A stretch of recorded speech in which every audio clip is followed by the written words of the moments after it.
Thank you all for joining us on our last series of our four-part series of the Green Careers. Before we begin, I want to introduce myself. My name is Juanita. I am Canopy's Youth Programs Manager, and I will be co-hosting tonight with Paco. I am Paco, and I'll also be co-host. So as we mentioned, we are both from Canopy. Who are we exactly? Canopy's mission is to plant and care for trees where they are needed the most. And our vision is that one day every resident of the peninsula can step outside to walk, play, and thrive under the shade of healthy trees. So on this call, we have three speakers. Unfortunately, one of our speakers cannot make it tonight. But on this call, we have Adrian, Paul, and Aubrey. I will let them introduce themselves shortly. But in the meantime, here are a quick bio of each of our speakers tonight. I'll also drop it in the chat so you can have it as a reference. But a quick overview of Canopy. Canopy was founded in 1996.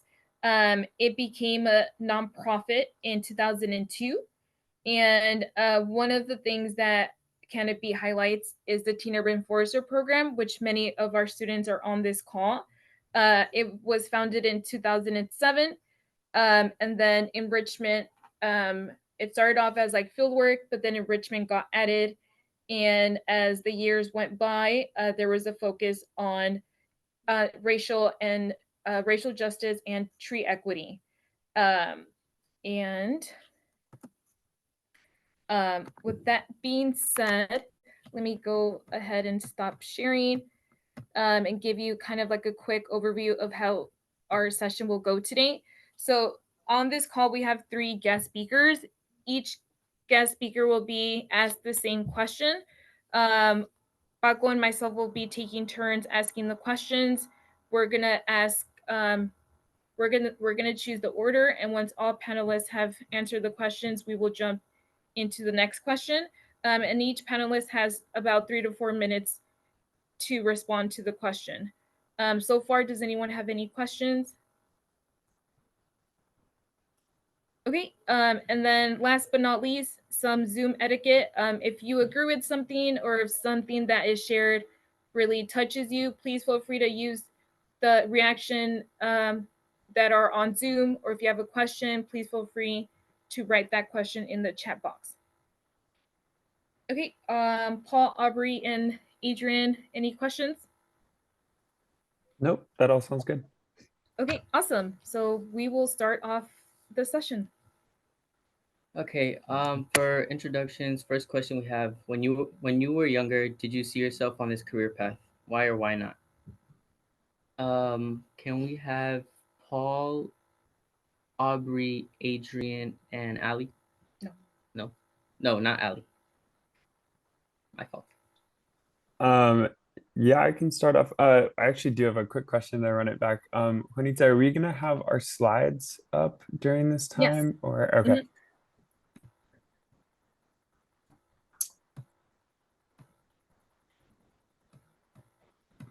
Let me.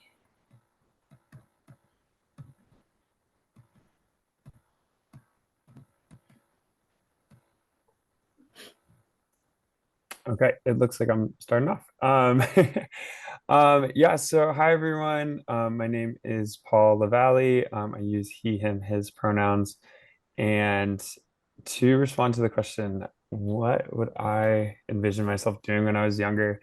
I grew up in Maryland, on the East Coast, and I moved here for school.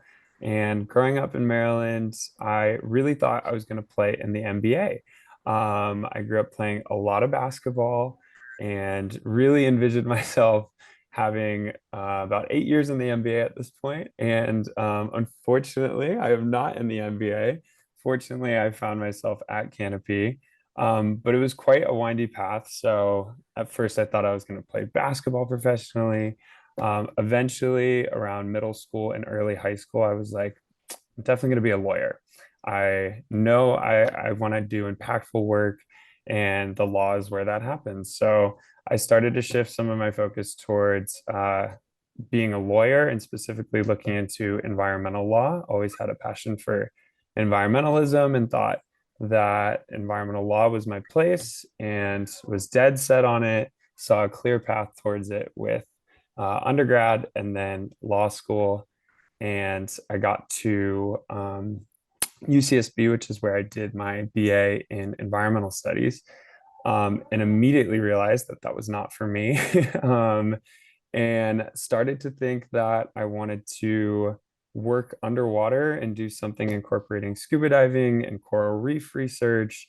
Found a passion for scuba diving, which is still one of my hobbies today, and was again dead set on doing something with coral reefs and doing something scuba diving oriented. And so I got a certification to scuba dive. I was working towards a scientific certification to dive for research institutions and companies. And COVID hit, and I was no longer able to do that. And eventually decided to go into restoration, which is that picture in the middle there.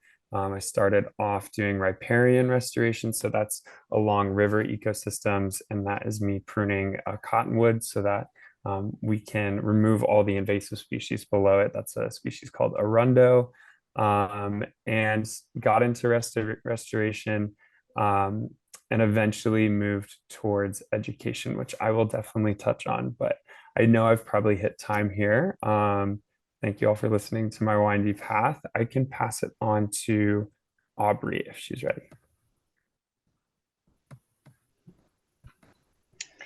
Great, thanks, Paul.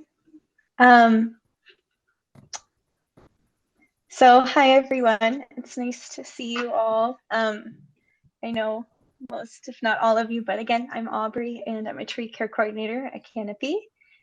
As far as if I knew I was going to do this since I was little, the answer is definitely yes. All of my family or anyone that's known me since I was little is not at all surprised that I basically literally hug trees for a living. That's me and my mom in the left picture. But I was really fortunate to grow up with a family that really fostered that love.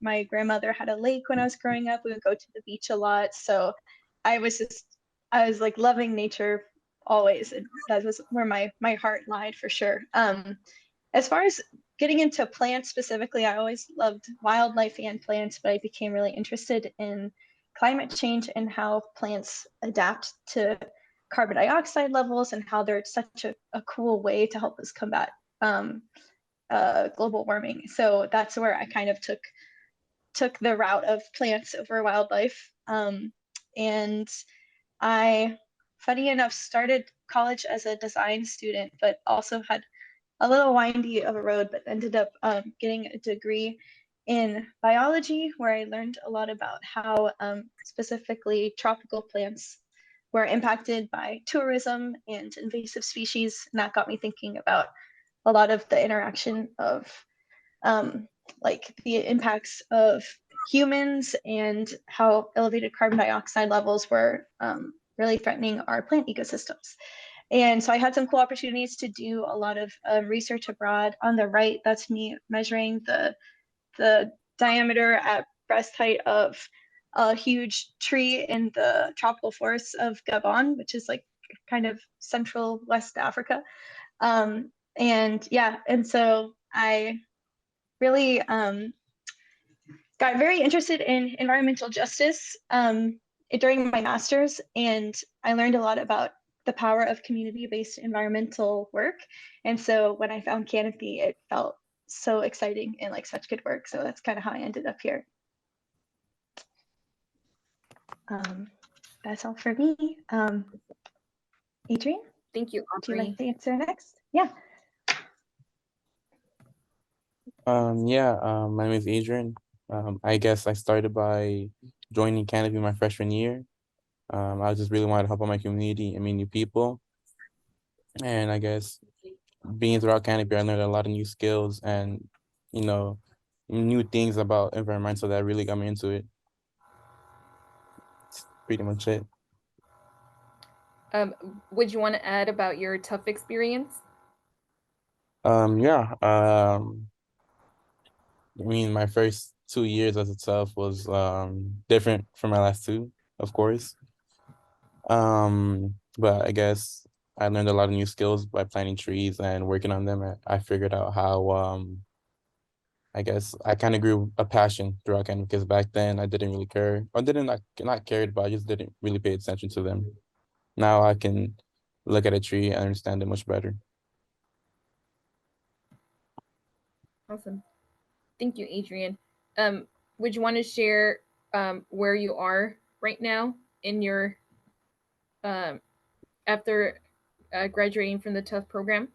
Yeah, I came to SF State to pursue I guess nothing really involving environmental, but I came to pursue computer science.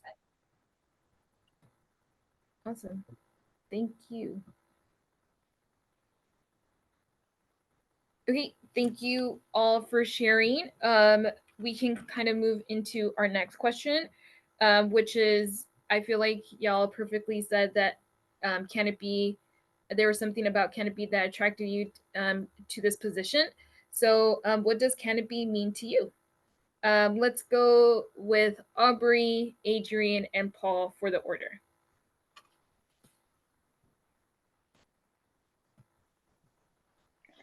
All right.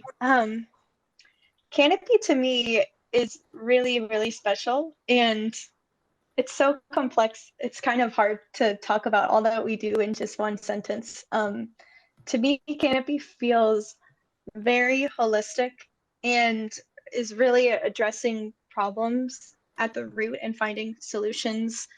And like the solutions are multifaceted. It's not just, oh, we plant a tree and walk away. There's also advocacy involved. There's also education involved, which to me is what is going to make a lasting impact and make sure that the solutions are involving community input and it's what the community wants.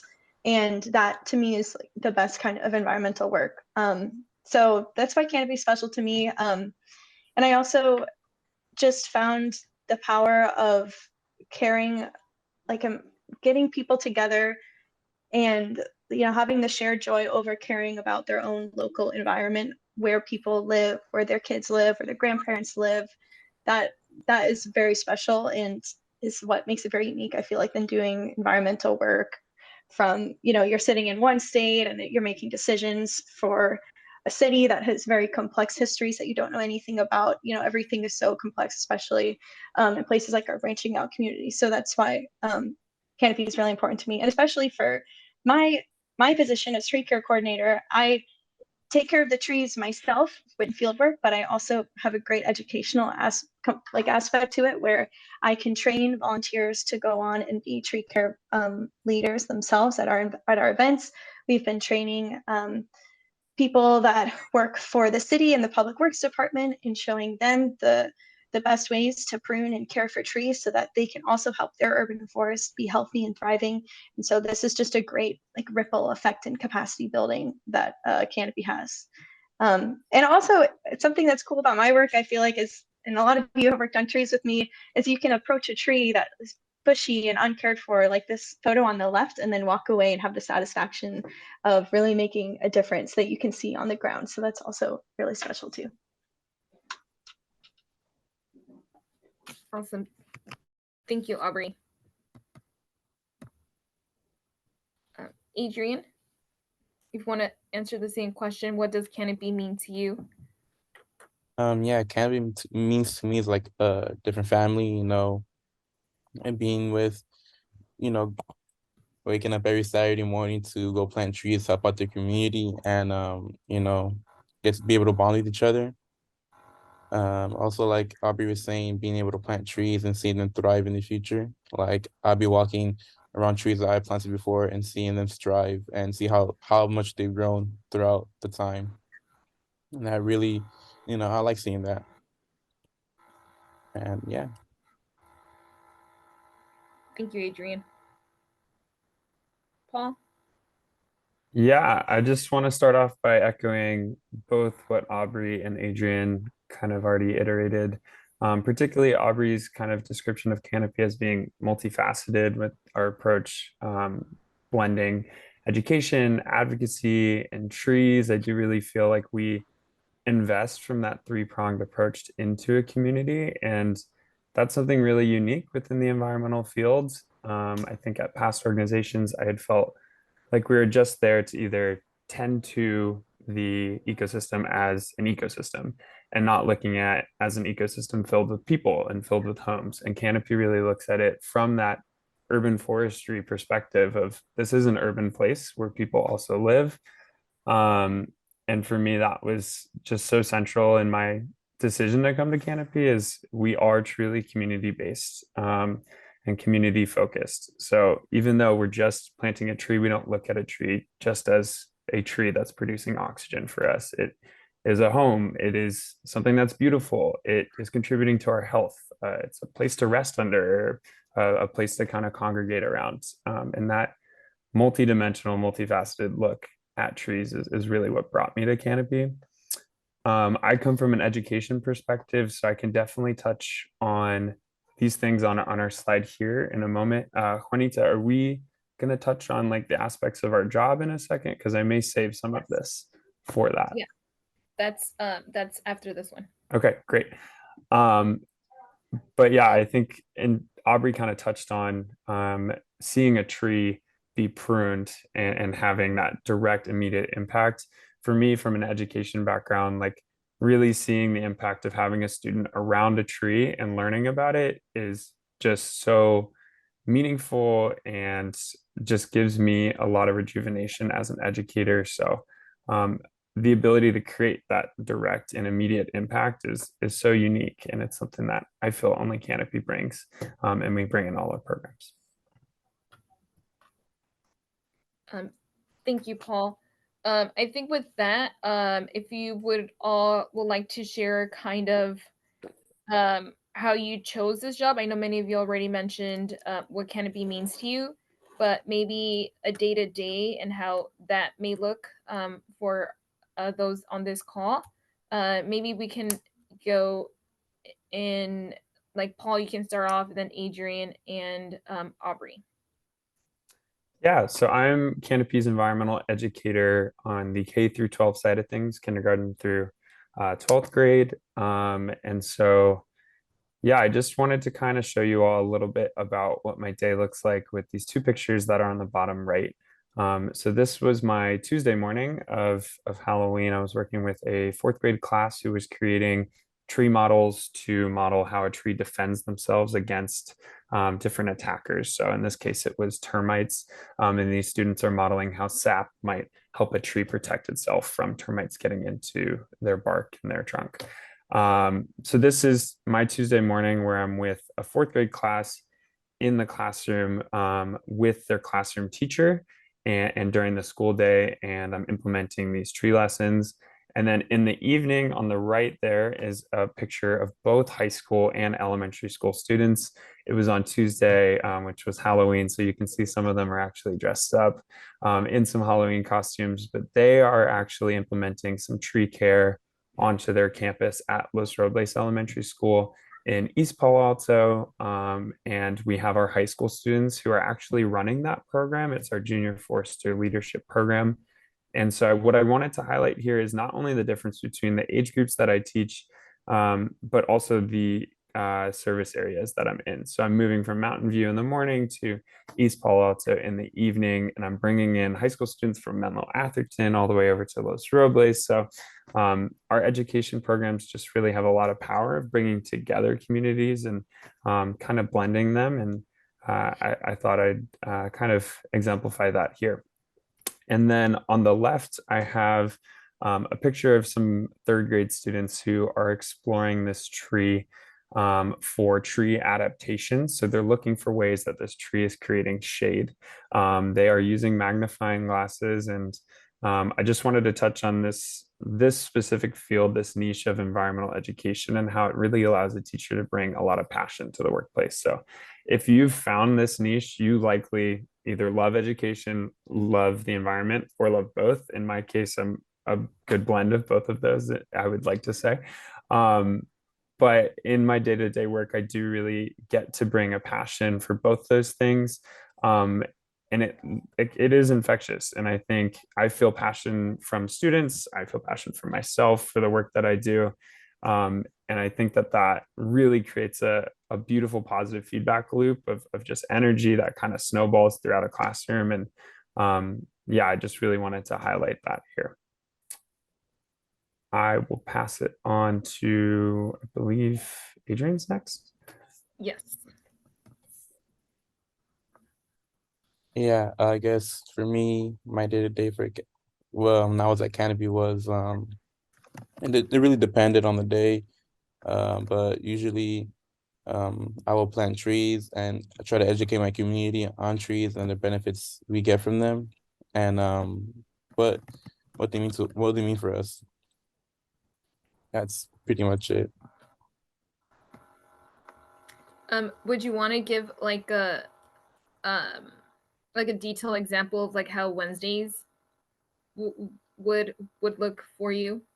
Yeah, generally Wednesdays will be, it could either be us helping our community by educating them about, the green gap, redlining, or just basic knowledge on trees. It could also be like a little small planting, so we would go to either like a house or a park. We would either plant, add a tree, or we would just prune, make sure the trees are nice and healthy, and just check up on them. Thank you, And Adrian. then typically Saturdays will be, bigger events where we plant trees and have, you know, more things there. Thank you. Aubrey, do you want to close us off for this question? Sure, and I don't need my slide. So my day-to-day, I'm excited to say it's a very nice blend of field work and office work, which is very ideal for me and makes my job really exciting. So basically in the beginning of the week, I'll take more office work and meetings. So that's a lot of like tree team meetings. And the cool thing about Canopy is we have strategic goals and you can kind of invest time into other things that are important to you. So I lead some of the Jedi strategic goals, which is another thing I'm passionate about. So I think it's very cool that I have the flexibility to work on that in my job as well, which doesn't really have to do with tree care, but it does all at the same time. So it's very cool. And then it's a lot of data inputting, all of those data sheets you all give me. I'm putting all those in Salesforce and the map, and that's me making sure all of our data is clean and our records are good, which is really important for our work. And then usually the end of the week, like Thursday through Saturday, I either am running tree care events or I'm planning them or I'm doing site visits or field work on the trees directly. So it's a really nice mix and I really enjoy it because I still get to be out with trees for a good part of my week and always take in those nice fight insides, right, Paul? Yeah, the fight insides. And Heck yeah, I always get, yeah. Yeah, the good hormones from trees. So I'm always like re-energized, like, oh yeah, I love trees. I love my job. So it's cool. And then of course, a lot of my time is hanging with the Tufts. So that's really awesome too. Thank you. With that, we'll lead into our third question. So this question is actually my personal favorite question. Can you share an example or favorite memory of the way you've seen your organization's work make a difference? Can the order go Adrian, Aubrey, and then Paul? Yeah, so I guess a favorite memory where I've seen the organization close is when, we worked with the youth. We had like tablings and we showed them about trees with Paul, of course. I can't remember the school, but I remember we had a little event where there was these tables around the cafeteria and the kids were going around exploring about trees, learning about them, and I guess the benefits to get off of them and how interested and engaged they were. Thank you, Adrian. I'm pretty sure that makes Paul very happy, and I believe that was Hoover or the after school program that the boys and girls run. Yeah. That is correct. And I am very happy. Thanks, Adrian. Sorry, is it me? I forgot the order after you said it. Okay. So wow, I would say, I mean, there's so many great like feel good moments.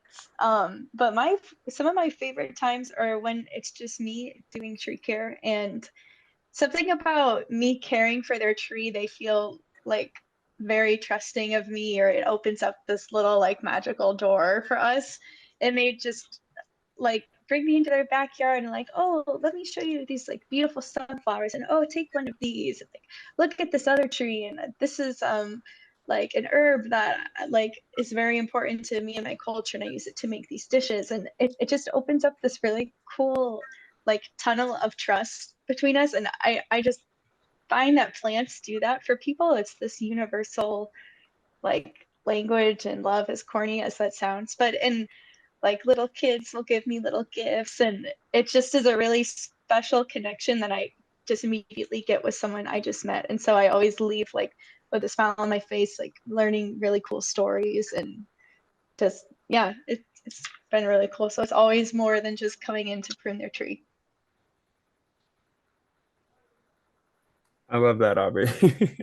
So, well said. And I wish I could echo something as gracefully as that. I will do my best. But one of my favorite memories is absolutely our Yosemite trip that we did this past spring. Um, and I would love to touch on that and really share with y'all. But seeing that a lot of you already went on that, I had a backup memory. So Or maybe both, because we have a lot of new toughs on this call. okay. Yeah. Yeah, I think there was a lot of moments on that trip that were just like exhilarating is probably the word I would use, but I think the quintessential one for me was Yosemite Falls on our final day when we hiked up to this massive waterfall that after all this rain this past winter was flowing at about 360% of its typical flow. So this thing was absolutely gushing. And we walked right up to it, and there were all these people like trying to take photos with the falls as quickly as possible to get out of the way. But I had about 7 of you guys around me that just stood on the bridge with me and just, I think, just full arms up in the air, just staring at the waterfall and screaming at it. And that was just like a really fun moment to literally be immersed in a waterfall with everyone and just like let out a nice little scream to kind of culminate the whole trip. I still think about that all the time. And that was actually for me. I had been dealing with an ankle injury for a while and had not been able to participate in any of the hikes or anything. So I just, for me, that one was just like so special to be able to like actually do the walk with you all and like really see you all in the hikes and doing the activities. I know that was a lot of y'all's first camping trip, and so that was just really special. And I could probably share another 1,000 moments from that trip, but that was great. Um, yeah, and I think we all left that trip feeling like very connected to each other and wanting to be outside. And we did a lot of great work and just spent good time in nature. So I think there's no better impact than just kind of sticking us in the woods for 48 hours. Um, my second story is around a student that we're just going to call Omar as an alias. So Omar was a student at one of our Mountain View schools that when I came in fumbling into my first couple lessons, I really was not able to connect with him. I had a lot of classes. He was a third grader at the time where I was trying to show him different things. We had pictures. We were trying to get him to work on different worksheets and things. And there was just really no eye contact. It's just a lack of engagement. And, you know, I had spoken with the teacher and we were trying different things out. And unfortunately, I had wrapped up our lesson flow at that time and was not able to see him until later in the year. So I kind of left with this unfinished feeling of not connecting with the student Omar. And over the summer, I got to participate in summer school at Mountain View Elementary Schools. And look who walks into my class on the first day is Omar. And he walks in and he's not, he's still kind of eyes down and not really making a ton of eye contact. And that day we were incorporating some tree care. So we went outside and we were doing some weeding around some of the trees. And I was talking with a student about the roots for the weeds and how they take up water and energy and how we're trying to give that to our trees. And out of nowhere, Omar came running up and he has like this massive weed with a root like that big. And he runs up to me and he's like, Mr. Paul, raíces, roots, roots, roots. And is just like yelling at me like roots over and over again. And like, I could just see that it clicked in his head that these roots that we're pulling out are taking from this tree. And like, this is what I had been trying to get at him. And the rest of the week, he was just begging me, like, where are the gloves? Like, where are the garden gloves? When can we do more weeding? And it was a moment for me because I realized that Omar is very hands-on and likes like movement. He likes physical tree parts, and that's how he learns. And so I finally connected with Omar, and we later in that week we had been talking about our tree rings in the cross sections of trees. And a couple weeks ago, I had a class with Omar, and he proudly, at the beginning of one of our lessons, took one of the cross sections of trees and boasted to the whole class that he knew that every ring was a year of that tree's life, and like basically went on this whole TED talk about tree ages. And I was just like, is this the same kid that was not able to make eye contact with me and not interacting with anyone? Like, so that was a really heartwarming moment for me and rejuvenated me a lot as an educator. But that's my TED talk. I'm so sorry to take up so much time. No, thank you for sharing, Paul. I feel like even though we do work at Canopy, it's always nice to like hear these personal stories because it makes our work even more meaningful. So thank you. I can't remember. Aubrey, you went already, right? Yes. Sorry. I got immersed into Paul's story. I lost track of who went, who didn't. Okay. Thank you all for answering that question. Our following question is, Canopy is currently focused on closing the green gap in several different communities, including East Palo Alto. What do you hope is next for Canopy?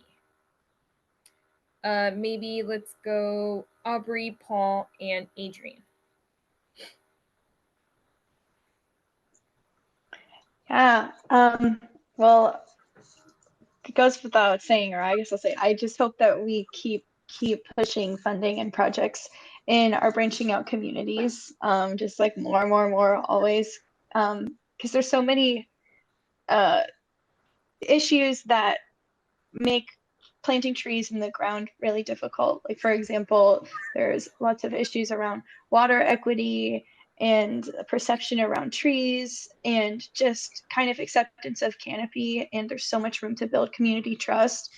So I would just really love to see Canopy a really strong partner with our branching out residents, and hopefully to start kind of taking like if we have, this is slightly out of our wheelhouse now, I guess, but my dream Canopy would be one that could like rip up sidewalk and cement and like make room to plant trees and make those really major infrastructure changes that we need to happen, and like have funding to like water everyone's trees and just remove every barrier for trees, which is pretty idealistic, but that is like my dream for Canopy. I love it. Thank you, Aubrey. Yeah. So I've probably beat this horse to death at this point, but yeah, coming from an education standpoint, I just love that we've hit this holistic view that Aubrey's touched on a little bit, and Adrian spoke to with like his story. And like, I think I've just felt a lot of impact as we've approached communities with both advocacy, education, and tree planting. So that multifaceted service that we bring to communities and help kind of build within communities. I would love to see us continue to do, and whether that's within our schools, churches, community centers, other CBOs, residences, I would love to see us continue to really push that mission. And it is something that I'm seeing brought to the forefront of our language, particularly as JP comes into the executive director role and has really been pushing that. So I love that we're looking at trees as more than just a tree, more than just a plant, but I would love to see us continue to do that and continue to really flesh out the impact of our advocacy and education departments. So yeah. Thank you, Paul. I guess for me is that getting the community more involved into Canopy, because I think that, of course, we have done a lot in EPA to help our community to get involved in Canopy and to know more about trees. But it's times where like I've gone to knock on each door and, you know, talk about Canopy and our mission. And there's times where many residents either don't like trees or just don't like our goal. And I guess spreading it and making it more aware. And I guess also just, you know, being more out there than, you know, more closed off. Because usually when we did do plants in EPA, we wouldn't really get that much residents from there. We get more from like Palo Alto, Mountain View, from other places, not really from our own community, helping each other out. Thank you, Adrian. Hopefully now that you are alumni, we might see you as a volunteer in one of our tree plantings. So woohoo. And then to wrap it up, we have one last final question. Sadly, we are reaching the end. So our closing question is, what advice would you give to someone unsure about their future career? May we have Paul, Adrian, and Aubrey. Yeah, so I think this is something that kind of guided me as I was trying to find a career. Is that like every experience that you all go out and do is just another tool for your toolbox. And if you look at it through that lens, it really brings down the kind of pressure that a lot of us tend to put on moving into careers, moving into an experience. I know for me, I looked at like my first job out of college. I was like, okay, this is me selecting my career now in restoration. Like I'm going to be in restoration, and I'm so excited to do this for the next couple decades of my life. And even a couple of years down the road, now I'm in education and absolutely loving it. And now this is where I'm seeing my career. And so, you know, I think we all put a lot of pressure on ourselves to have it figured out.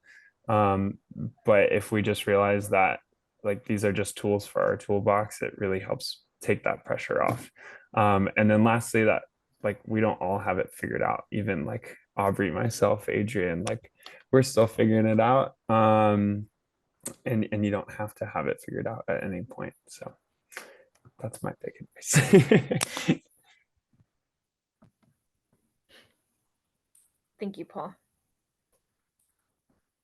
Yeah, I kind of agree. You know, I guess my advice would be you do you. You know, I have been with Canopy for quite a while, and I was also interested in pursuing, you know, career and environmental, but also I guess I found more a passion in computer science.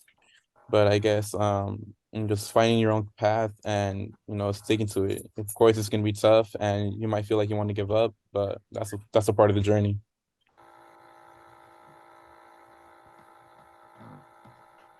Thank you, Adrian. Yeah. Yeah, thanks, Adrian and Paul. That advice is super similar to mine. This is actually, I wrote this because a professor said it to me, or I saw it in a presentation or something, my freshman year of college, and I was in a completely different major at a completely different school than the one I ended up getting my degree in.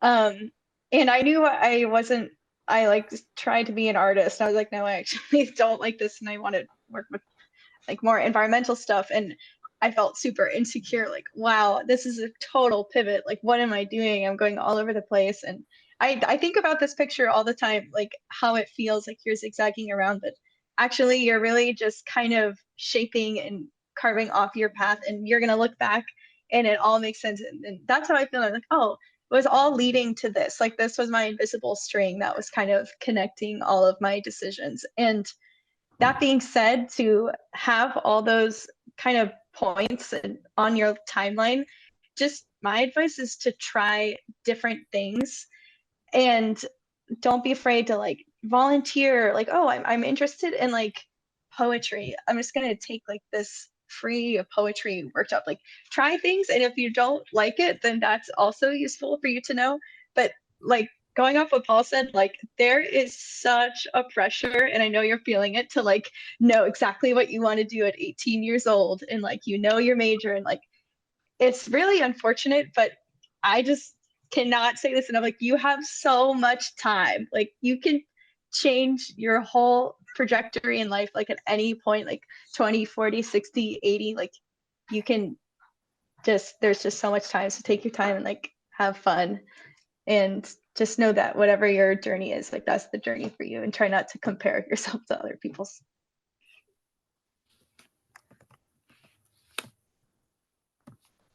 Thank you, Aubrey.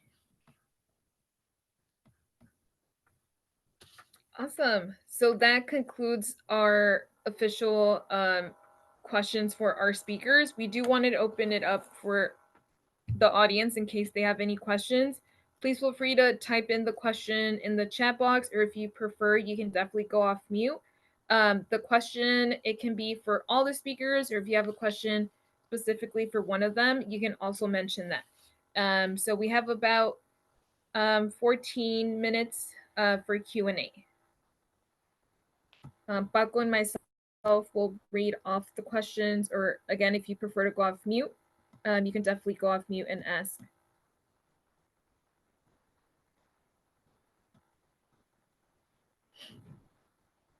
I think I'd like to start off the question for Paul. So it seems like you move a lot from different schools day to day to educate kids. Can it get stressful here and there, or is it more of a, like you're blessed to be able to bring such passion for these students? Yeah, it definitely gets stressful. I see Ali smiling over there because she deals with all of my stresses, and helps alleviate them. Um, in kind of response to the initial part of your question, moving from school to school, it definitely can weigh on an educator to not have a consistent community that you're working within.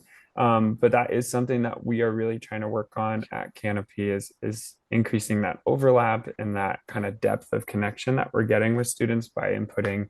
You saw that high school program that I had in an after school setting, and then we may have those same students during the day at Los Robles, for example, in an in-school lesson. So there's kind of different ways that you can go about increasing that connection and increasing that depth.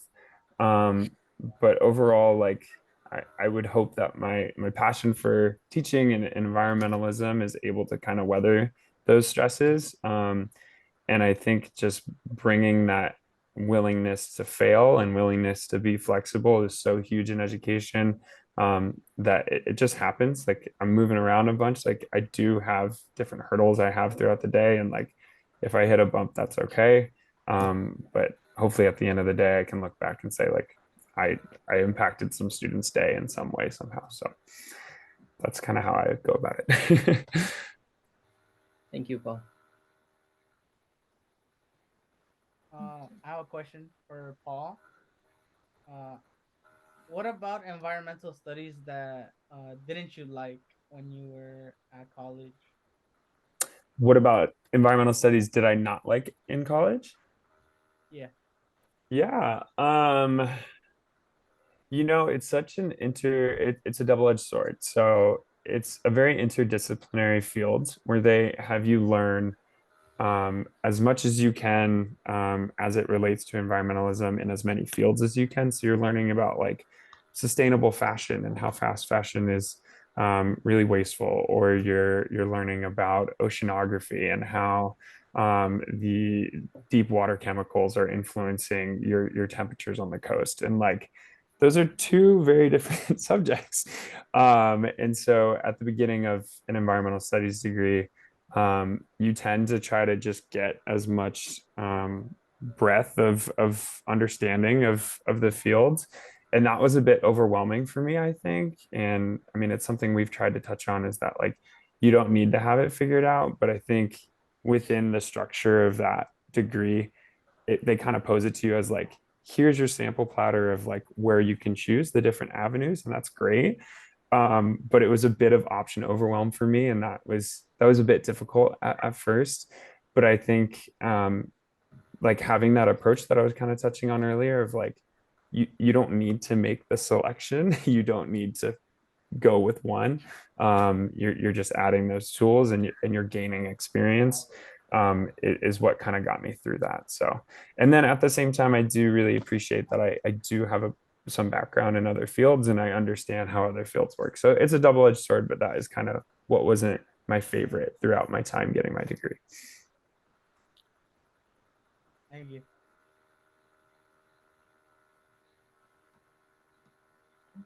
We still have time for a couple more questions. Again, please feel free to use the chat box if that's what you prefer.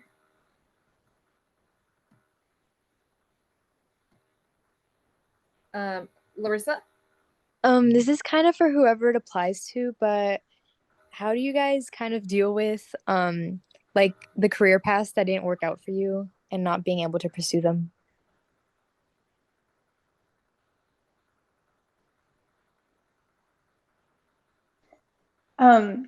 Sorry, just to clarify, do you mean kind of like feeling regrets or like feeling bad they didn't work out? Yeah, that didn't work out for you how you thought it would. Yeah.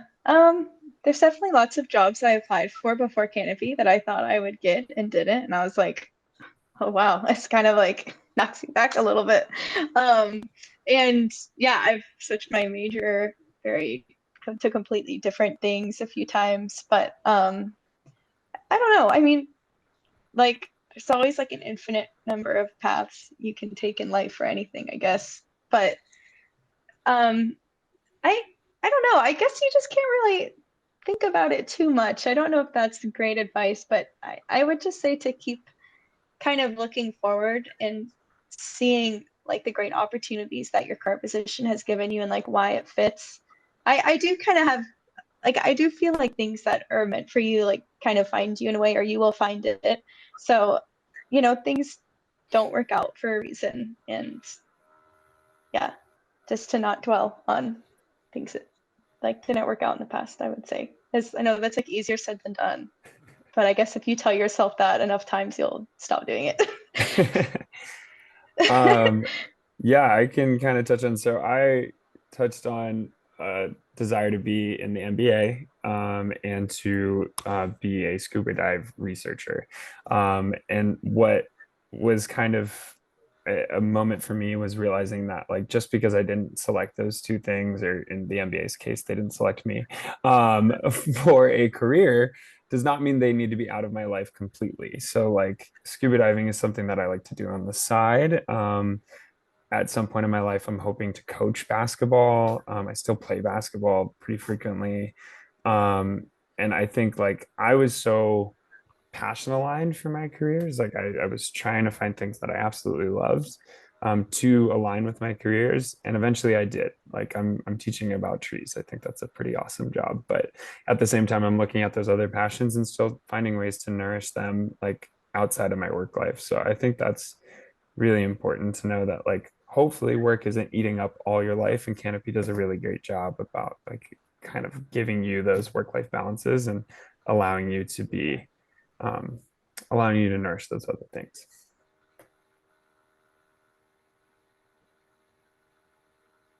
Thank you both for your wonderful responses. I believe we have one more question. Edgar? Yeah, I had a question for Adrian. So you worked at Canopy for quite a while. So, as a tough. So what do you think? What's the number one thing you took away from, all those years that you carried on with you to college? I guess just the knowledge of not giving up. I've been through Canopy for almost 4 years now, or about 4 years now, and I guess I learned a lot of valuable skills throughout those years. You know, it could be on trees or just personal, skills like leadership and how to become a leader and how to, take charge if needed. There's times where I have led my own groups, my own volunteer groups for the pantsing, and just, telling them and showing them how to plant, the knowledge about it, and I guess building that what's the word? I guess goneness, I guess if you can say. For those who are unfamiliar with the term ganas, it's like I don't know, like willpower or like drive. Yeah. Really good question, Edgar. Thank you. Okay, I think we still have time for maybe one or two more questions.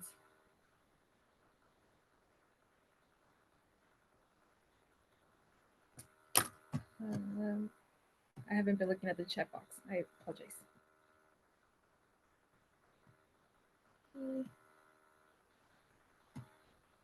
Does anyone else have a question for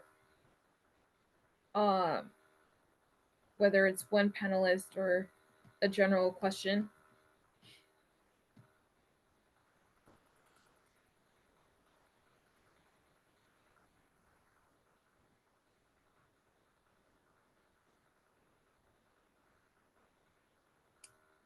I have one.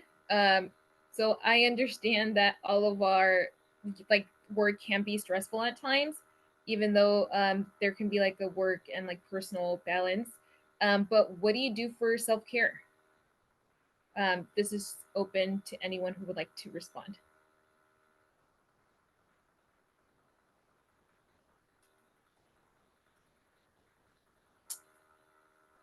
Us taking a long time to respond is concerning. No, I was just thinking, I mean, as far as like work-life balance goes, I try to remind myself that things aren't an emergency. Nearly, most of the times at work, like just I feel the urge, like I see a message or an email, like does not require an immediate response. And just to like put away my laptop and like turn off my like I have my work email like in my personal cell phone. That's so bad. So I'll like that's so like simple, but you really have to kind of create that balance. But I also just like do things that make me happy. I really like crocheting, so I crochet a lot, watch movies, just like make time for what you like and give it the same weight of importance as work. Because when I let that slip, like, oh, it all goes out of balance. Like sleeping, doing things that make me happy. Like, seriously, block it off in your calendar as if it's a meeting and just give yourself that because it's so important. Such good advice, Aubrey. I do not have as cool of a hobby as crocheting. I'm not as creative as that. But yeah, I think the close of the laptop is so important, and just like literally putting your phone away. Like I will at times just lock my phone in my room and hang out with my roommates, and just like sit on the couch with them and talk. And that's like really rejuvenating for me. But I think Aubrey touched on a really important point of like putting as much care and effort into your life outside of work as you do into work. But it's a two-way street, right? So like you want to put a lot of care into work as well. And if you're putting too much care and effort into life outside of your work or your school life, like the other one's going to slip. And so it's just keeping all of those in balance. And giving yourself time for you. So, I mean, Aubrey's is crocheting, mine might be basketball or walking in nature. Like it's just allowing yourself to do the things that you like to enjoy, and like no one can tell you what those are. So just identifying those and really giving those a lot of care and finding that balance. So I think that's such great advice, Aubrey. Thank you. Adrian, would you like to share how you deal with self-care? Maybe not like Canopy, but just like college. Yeah, I guess one way like to wind down is just either, hanging out with my friends, not focusing on school and schoolwork and not stressing about it too much. Or, I started playing a lot of soccer now, so I also do a lot of that. I go out with my friends, we go play for a couple of hours, and that just kind of, rejuvenates me for my next day. Or to work on my assignments later on in the day. Thank you. So we actually finished on time. That's the first time. Thank you so much for all of you for taking the time to come and speak to us. I really appreciated hearing all of your stories and what you love most about Canopy and your future wishes on Canopy's work.